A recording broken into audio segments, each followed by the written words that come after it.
Connecticon, the final frontier. These are the voyages of the starship Chaz and AJ on 99.1 WPLR.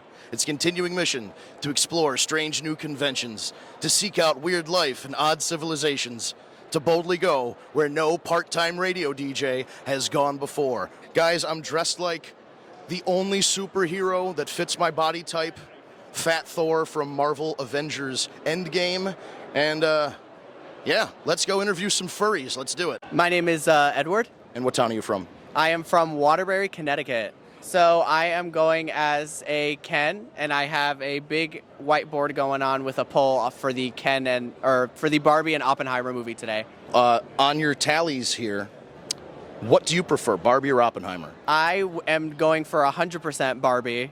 That is my personal preference right now. I'm going tonight to see it with a bunch of my friends, and it's going to be great.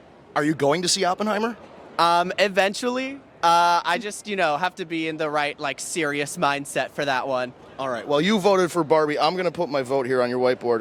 I got to help out the boys over here and vote for Oppenheimer. Nice. Come on, Barbie. Let's go party. Oh, yeah. I'm a Barbie girl in a Barbie world. I'm fantastic. I'm just plastic. And what's your name? My name is Carlos. I'm from Waterford, Connecticut. Awesome. Carlos from Waterford. And it looks like, what is your costume here today? I am Kylo Ren from the Star Wars movies. Not Darth Vader, Kylo Ren. That's people get it wrong sometimes. Yeah, they call me Darth Vader. They call me, oh, you're that guy from Fortnite. I bought almost all of this. It's pretty expensive if you ask me. I want to be authentic as possible, How much? Probably over $1,000. This lightsaber is like $400. It's built for combat. I'm not good at lightsaber dueling. I just do it as I go on. As I put this on, I'm in character, and I just I challenge anyone that I can, and I post pictures. You ever take somebody's hand off with your lightsaber? Yeah, I did it to a youngling once. Wink, wink. My name is Jose Garcia, the Lionheart from East Hartford, Connecticut. Well, I have been a martial artist my whole life, 25 plus years. I have trained in Muay Thai, fencing, and Kendo. I actually come from a long lineage of fencers in my family. My father was a fencer, my grandfather, leading all the way to a legendary conqueror of España, Don Diego Garcia de Perez, who was a Spanish undefeated swordsman, but also to other people who he conquered, a butcher. So this is why fencing and martial arts runs through my bloodline. But then when I discovered Star Wars, and I just fell in love with lightsaber dueling, and this is where I can bring honor to my family and obviously bring honor to Star Wars, along with showing off the skills that I've learned into lightsaber dueling. All right, back at Connecticon, and I found either my twin or my dad. I'm not sure. What's your name, sir? Well, says on my hat, Earth's mightiest Avenger, Thor, Odin's son, the god of thunder. Aren't you familiar? You're carrying my hammer. Oh, is this?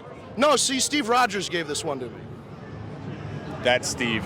Always a rapscallion. Last night, it was a grand party. I drank all of the mead, and then I believe I passed out somewhere in the mezzanine and woke up just in time to get in the ring this morning.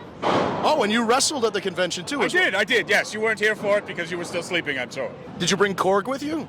No, unfortunately, Korg couldn't make it. He had a rock concert to go to.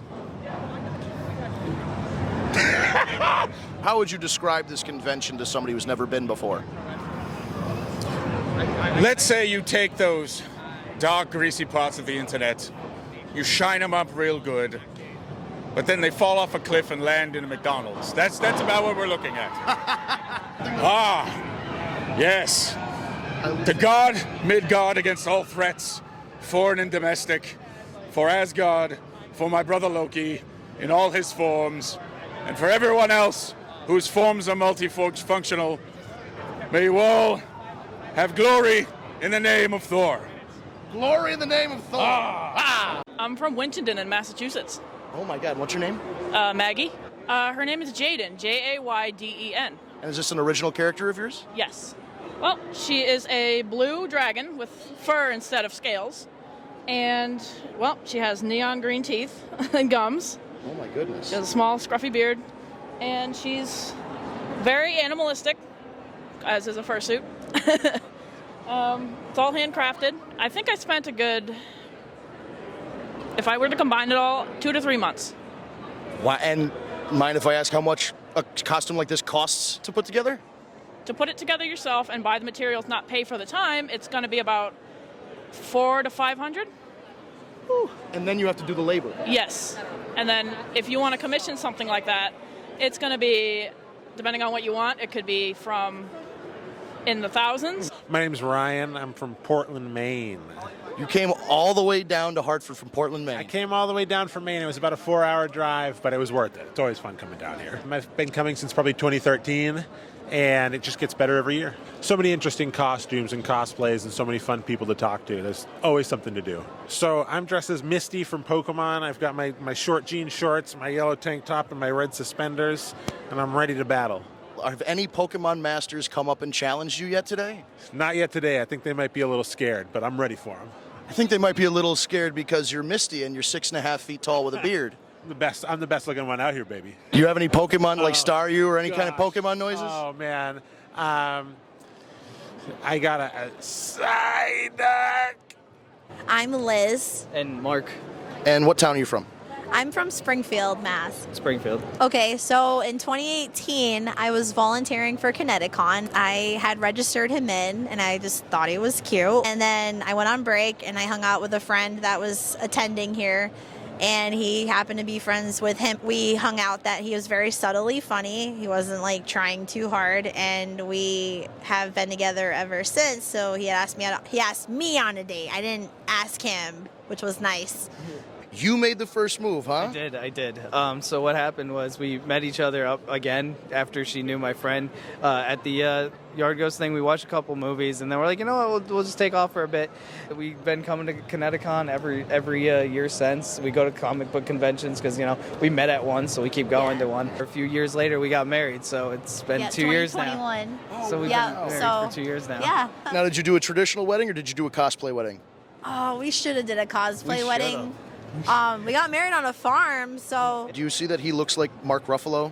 I said that to him, oh my God. I said that to him the first day that I ever met. I'm like, you look like the Hulk. Honestly, some people keep saying it. I don't see it either way, but Mark Ruffalo, I hear all the time, you wouldn't like me when I'm angry. This time I'm talking to a vendor who actually is an artist that has their own webtoon. We'll get into that in a second. What is your name and where are you from? My name's Katema, and I'm from Willimantic. Connecticon 2013 was my first ever convention, so it's super cool to be back as a vendor this time. What are those popular shirts?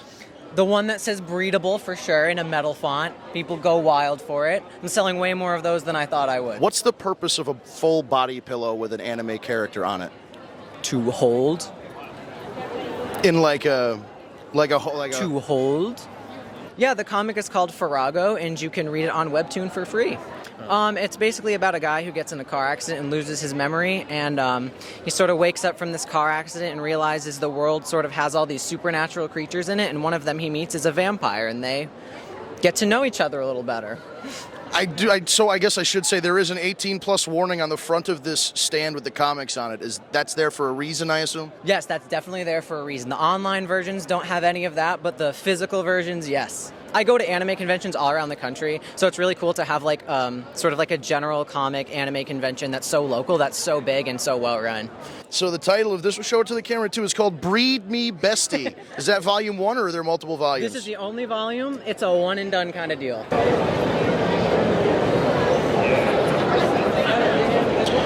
And for just $40, you too can have an artist sketch you Jar Jar Binks dressed in a Slave Leia uniform. Well, Slave Leia bikini. I swear it's not for me. All right, I'll do another take of that. And yes, for just $40, you too can own a custom Jar Jar Binks dressed as a sexy Slave Leia in a metal bikini. Yeah, the things you'll find at a Comic-Con. I swear to God, it's not for me. And I have a very special guest here. I'm not going to introduce him. I'm going to let him do it himself. Oh, well, the name's Newcomb, Duke Newcomb. Well, that's a voice I do. Hi, I'm John St. John, radio broadcaster for over 45 years here on WPLR. Oh, that's great. And I was just talking with John before the camera was rolling, apparently, which I did not know. I'm a big fan of video games and your voice acting, but I did not know you were in radio for that long. Could you just tell us a little bit about your radio career? Oh, okay. I started out in a small town in North Carolina in 1975. I was 14 years old, and they put me on the air. I went from there to Virginia, to Cape Cod, to Philadelphia, to New Orleans, to Phoenix, to Los Angeles, to San Diego. I've been everywhere, man. I've been everywhere, man. And finally, I settled down in San Diego because I couldn't take the smog of Los Angeles. And people there are so phony. How do you like the people here at the conventions? Oh, God, these are the best people in the world. Maybe it's because I have a little bit of fame that everybody kind of tiptoes around me and treats me like a king or whatever. But in general, specifically at Connecticon, the fans are awesome. Some of the nicest people I've ever met. I always have a great time here. I gotta ask, can you do the kick ass and chew bubblegum thing? I'm here to kick ass and chew bubblegum, and I'm all out of ass. I mean gum. You know what I mean. You know what my favorite Duke Nukem line is? What is it? It's from Duke Nukem Forever, and a woman wrote this line. I had eggs for breakfast. Your mom had sausage. Right? Come on, that's a great line, and you know it. Oh, my God. This is not for the kids. No, this is for a morning show, don't worry. One last thing, if you could just give me a you're listening to Chaz and AJ in the morning in a dookie way.